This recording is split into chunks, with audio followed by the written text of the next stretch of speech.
Huawei mencatatkan pertumbuhan pendapatan dan laba bersih masing-masing sebesar 3,8% dan 3,2% secara tahunan di 2020 lalu.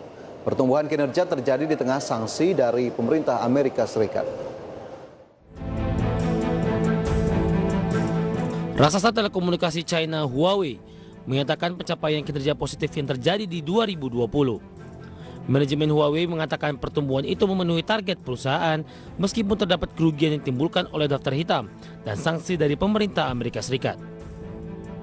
Rotating Chairman Huawei Ken Hu mengatakan dalam Annual Report and Huawei's Corporate Strategy yang digelar secara hibrida dari Shenzhen, China, menyatakan pendapatan Huawei mencapai 891,4 miliar yuan atau setara 135,93 miliar dolar Amerika pada tahun 2020.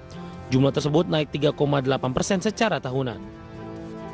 Sementara laba bersih Huawei tercatat naik 3,2% di 2020 atau 64,6 miliar yuan. Adapun pendapatan sektor bisnis konsumen mencapai 482,9 miliar yuan atau naik 3,3% secara tahunan. Annual Report and Huawei Corporate Strategy 2020 diumumkan tak lama setelah Huawei dimasukkan dalam daftar hitam ekspor oleh mantan Presiden Amerika Serikat Donald Trump pada Mei 2019 dan pembatasan perdagangan Amerika Serikat pada perusahaan tersebut diperkuat selama setahun terakhir.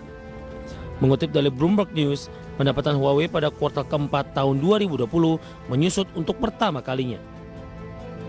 Adapun sebelum tekanan dari Amerika Serikat terjadi, pertumbuhan pendapatan secara rutin berada di kisaran 30% atau lebih, meski melambat menjadi sekitar 19% pada 2019. Hu juga menilai pandemi dan tindakan Amerika Serikat yang tidak adil menjadi penyebab pertumbuhan tahun 2020 yang lebih lambat. Berbagai sumber ada di Channel.